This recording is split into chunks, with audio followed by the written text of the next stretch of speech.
Today on Am I the Jerk, we have a submission. You can submit your own stories via the links down below in the description if you'd like one of them to maybe be featured here on the channel. Don't forget to subscribe with notifications turned on by hitting the bell, follow Am I the Jerk on Instagram, and check out the podcast. But for now, let's jump straight into it. I banged my husband's friend while he watched. He then left me and told everyone that I cheated on him, and now I'm pregnant. My husband and I have 2 kids, ages 2 and 4. We were married when I was pregnant with the 4-year-old and have been together for just over 5 years total. About 6 months ago, my husband asked me to do the deed with another man in front of him while he watched. I was not 100% comfortable with this, but he asked a few times and eventually I agreed. I had a couple of rules, like whoever he found must have a recent and clean STI test because my husband didn't want to use rubber protection. I was on birth control at the time, and he had to set it all up. And that was the extent of my involvement until the event itself. He went out and found a friend that was willing to do it. My husband said he was sure he wanted this. He begged me to go through with it. I did, and he left within a week, citing this as his reason. He's now telling anyone who will listen that the friend and I cheated. The friend told the truth, but obviously nobody believes that my husband would ask his friend to do this with me. When someone asks me about it, I tell them the truth, but no one believes me either. I've been cut off from my friend's family due to this, and my husband is not currently in contact with me or the kids. The kids have been cut off as well, which is hurting them. Most have just gone silent on me, but the few who have reached out have not been kind. It was our younger child's birthday a few days ago, and we arranged to do something with just family, grandparents, aunts and uncles, cousins, all dad's side, and no one came. My brother ended up dropping by, but that was a surprise as he wasn't invited, as I'm low to no contact with most of my family. So my kids have primarily interacted with their dad's family, and that's the side they're more attached to. It's been about 4.5 to 5 months since doing the deed with a friend happened, and about a month ago, I found out that I am pregnant. I did the deed plenty of times with my husband, both before and after this event with his friend, but the fact that I also did the deed with his friend and that my only protection has clearly failed, the birth control, that cannot be overlooked. I'm now starting to show signs of pregnancy. I need to know who the father is. My husband isn't speaking to me, not even to discuss a divorce or the kids, and I don't even know where he's living right now, but if I ask the friend to get tested and my husband finds out, this whole situation becomes significantly worse. There are a couple of aspects I need help with, so I'd be grateful for any help on any of them. First off, what do I do about my husband's family, who the kids adore and really want to speak to? Then, what do I do about my husband, who is ignoring our kids? What do I do about the baby? Do I talk to the friend first or to my husband first? Neither of them? Both of them? What is the safest way to go about all of this? Then, there's an update from the future that says, I went for a DNA test and it ran against the cheek swab for my 2-year-old, and the results suggest that they are full siblings. I told my husband, who said he will be arranging his own paternity test. I called a solicitor and we're trying to start legal proceedings. Unfortunately, I live in a country with very specific rules around divorce, so the easiest way to end my marriage would be if my husband filed for divorce claiming that I cheated. It is still possible for me to apply for a divorce, but it's more complicated as he hasn't been gone long enough to claim desertion. And he also hasn't done anything divorce-worthy in the eyes of the law. So I'm leaving the specifics to my legal rep and hoping that they can sort it out, but we informed my husband and we're kind of hoping he files first on the grounds of adultery. While adultery shouldn't affect the outcome of the divorce when it comes to splitting assets and custody, though my legal reps are checking our prenup and 50-50 custody is the norm here, I do intend to go for full custody as he has ignored the kids since he left, and even when he was here, I was by far the more involved parent. When I told him that I was pregnant, which was after I told him about my plan for divorce, he sent me several messages saying that he forgives me for cheating and wants to be a family. I had asked his friend to contact Snapchat to recover the old messages in which my husband asked him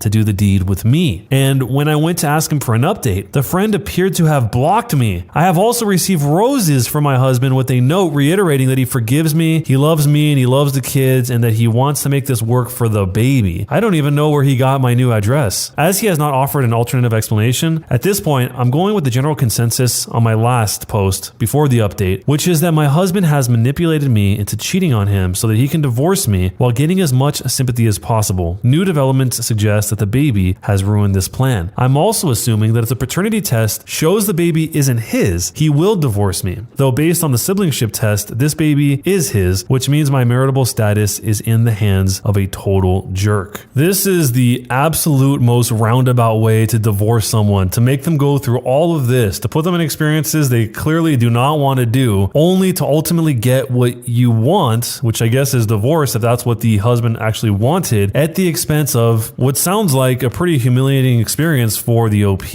I mean, she has to go in front of his family and they all think that she cheated on him when it sounds like she wasn't even the one that wanted to do this. According to what she said, he had to beg her to do this and that he was completely sure he wanted to do it. I believe it, but it just seems hard to imagine that he could have derived this entire plan just to go through and get a divorce with her in the most efficient way. Maybe that's what it was. Legally, this is the best way to do it, but what a horrible way to go about it. I think one thing that maybe is just as likely is that he thought that this is what he wanted for some reason, and then when he did it, or rather when she did it, everything fell apart and he had a full mental collapse on the whole situation, realizing that actually, no, he did not want this, and maybe he can't see his wife the same after this whole dark experience. But I mean, it is pretty wild that he would just totally flip on his wife and pretend like he never said that. I mean, who can go and say a very point blank direct statement, I want you to do this, you go through this whole process, and then you claim that you never said that? That is pretty wild. So going back to the OP's original questions, what do I do about the husband's family? What do I do about my husband? What do I do about the baby? Do I talk to the friend first or my husband? When it comes to all of those things, what would you tell a friend that was in a situation like that? Let me know down below. Am I the jerk for flipping out on my husband for canceling my job interview? In 2019, I could no longer work because of my physical disabilities. No company wanted to hire me for the past couple of years, and my husband said that it's better that I just stay home and not worry about working. I agreed, and he's become the breadwinner. Then, it's like a switch that flipped because chores were 50-50, but after I lost my job, they became 100% on me. Keep in mind, my physical disabilities that developed. His excuse for not doing anything to help is that I stay home 24/7. I told him that's not fair, especially since I suffered from physical discomfort, so he made me a deal and promised that everything will be 50-50 once I start working again. I told him I would find a job, and he laughed and said, good luck. I remember this vividly because of the strange laugh that I never heard him laugh before. I started looking for a job again for months, but had no luck until my friend's husband found me a potential job at a company that would have me work from home due to physical strains. I was so excited and felt like I was capable again despite the struggle. They scheduled an interview with me, and when I told my husband, he looked red in the face but said nothing. 2 days ago, I found out that my job interview got canceled. I found out when my friend reached out to ask why I did that, but I said I had no idea. I checked my email and found nothing because I didn't send anything to the company. My husband came home and admitted canceling the interview. I asked why, and he said that this job had lots of requirements and I didn't seem to be accepted there, so to spare me the heartache of being rejected, he just canceled the interview. I flipped out on him and told him that he destroyed my one and only chance at landing a job, but he said he was just feeling concerned about my well-being. I told him he probably didn't want me to work because he didn't want to split the house chores, and he seemed offended by that. He threw a fit about how unreasonable and how selfish I was to even consider a job without speaking to him first. I told him I don't get involved in his work life. He called me horrible for accusing him of bad intentions, then went out to meet his friends, probably to Vince, because one of them told me that my husband is out looking for me, but I was being cruel to him by yelling. He has been cold shouldering me since then, deleted my social media accounts, claiming they're bad for my mental health because of the negative effect some of those platforms have. So am I the jerk for yelling at him because he canceled my job interview? This guy seems like he has some serious control issues. There's actually a little line before this entire post starts where it says this is a new account because he deleted my main account. So he even deleted the account that she would be posting from, so she had to make a new account to type this. Yeah, this entire thing seems like a red flag, but it is strange that if this whole entire thing is just to have her do the chores, I mean, why is he that afraid of doing chores? He would rather get into this whole entire situation where he's canceling her job interviews and basically trying to keep her from leaving the situation where she by default has to do all the chores in the house. I'm assuming the OP didn't want to get a job because she didn't want to do 100% of the chores, but maybe that had some small part of the role. I'm sure she just probably wanted to have a job because people tend to want to have jobs. But this particular job seems like something that's bad to have messed up because it would have allowed her to work from home, and it sounds like it would have worked around all of her disabilities, which would have been potentially a really rare thing to find, somebody to accommodate all of that for you. So let me know what you guys think down below, jerk or not a jerk, and why. Am I the jerk for speaking highly of my boyfriend's exes when he tries to make me feel insecure by talking about them? I said early on in my relationship with my boyfriend that I don't care to talk about past relationships or past hookup partners. I understand everyone has a past, but I don't care to get into detail. And I felt like a few times he'd tell me about exes in a way just to make me feel jealous or insecure in comparison. For example, subtly mentioning that they would would do stuff in bed that I don't enjoy, a few days after I'd say no to something, or comparing me unfavorably to them. Anyway, I decided that I wasn't going to let anyone make me feel less secure in myself. So whenever my boyfriend would speak positively of them, I'd speak even more highly. For example, when he'd mention an ex who had a thorough beauty treatment, I'd say something like, "Wow, she must be so smart to find the best things that work for her. All my friends who got really into skincare have such a good understanding of chemistry and biology, even though skincare is often looked down upon for being girly. What does she study again? Oh, marketing? Wow, she must really understand people well, really know what makes people tick to do that. That's so impressive. Where's she work now? Oh, you don't keep in touch? That's a shame. I would have loved to meet her. She sounds so wonderful. Wait, what? She wasn't a good person, but you always speak so highly of her. Well, everyone can make mistakes, but I'm sure she's good at heart." This would, of course, irritate him because he felt that this ex of his wasn't a very good person and that there were reasons they broke up, and I was just gushing about how cool she was. Another time, he mentioned having dated a wealthy girl in high school. He also mentioned another time how she joined the Peace Corps for a few years after college, and whenever he'd bring her up again, I'd talk about how cool she sounded, how big of a leap of faith it must be from being in a very privileged life to setting all luxuries aside to do good in the world. And he started getting irritated with me saying that she cheated on him. And I said that they were young, people grow and change, and maybe he doesn't need to hold on to that much resentment about a girl he dated in his teens and early 20s. Anyway, after I stopped engaging in competition or resentment between women, he stopped bringing up other women in a way that seemed to be intended to foster competition. I also felt better about myself. I personally believe that envy isn't a productive thing to engage in. You'll get much further in life by reaffirming it as admiration and respect. He was also angry that I spoke of his exes who he had bad or upsetting breakups with in the way that I'd speak of a dear friend who I admire. And I feel a little petty and passive aggressive for having done that. So, am I the jerk for speaking highly of my boyfriend's exes? This actually sounds kind of genius. I'm sort of surprised that it worked. Somehow I never would have visualized this actually being a thing that would make him stop talking about other girls in this type of way, but it does make sense because in some way he's trying to have the cake and eat it too. He's trying to pick and choose the good parts of her, apply them to the OP, but leave out the bad parts of the ex because obviously he doesn't want the OP to copy the bad parts of the ex, the parts where she went and cheated or she was doing things that he didn't like and didn't want to be around. But all of that is kind of communicated in the non-verbal communication, the subtext of it all. And it sounds like the OP is being clever enough to purposely misunderstand what he's saying, maybe not in the exact words, but in the sentiment of how he's trying to bring it up, because he's trying to do exactly what she's saying. He's trying to breed some sort of weird competitiveness between her, the girl that's in front of him, the OP,